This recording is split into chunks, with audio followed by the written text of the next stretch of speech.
اور قرآن نے یہ بھی بتایا، آج میں آپ کو بتاؤں، اگر آپ کا کوئی دنیا کے اندر کوئی دشمن ہوگا نا، دشمن، آپ اپنے دشمن کی بات نہیں مانو گے، اگرچہ وہ آپ کو صحیح کہہ رہا ہو، بالکل پرفیکٹ بات کہہ رہا ہو، لیکن آپ کا یہ جو دل ہے نا، وہ اس کی بات سننے کو گوارا نہیں کرے گا۔ پتہ ہے کیوں؟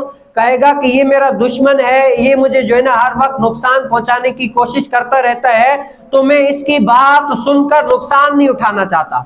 وہ یہ بھلے اچھی صلاح دے، لیکن کیا ہے، پھر بھی اس دشمن کی بات کو وہ ایکسیپٹ نہیں کرے گا۔ تو اللہ رب العالمین نے فرمایا کہ یہ شیطان تمہارا کھلا دشمن ہے۔ کیا ہے؟ شیطان تمہارا کھلا دشمن ہے، جیسے بھی کر کے تمہیں اسلام سے ورگلائے گا، اسلام سے ہٹانے کی کوشش کرے گا، تمہیں اسلام پر ثابت قدمی رہنے نہیں دے گا، تمہیں ورگلائے گا، اسلام سے دور کر دے گا۔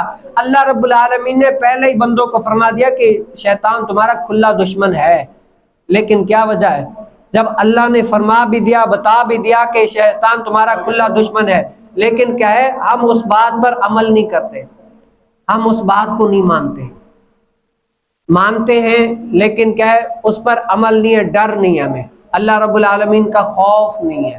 خشیت جو ہوتی ہے نا، وہ بندے کے اندر نہیں ہے۔ اگر بندے کے اندر خشیت، اللہ رب العالمین کی فرما برداری ہو، تو بندہ کیسے بھی کر کے اس بات پر عمل کرنے پر پیرا ہو جاتا ہے۔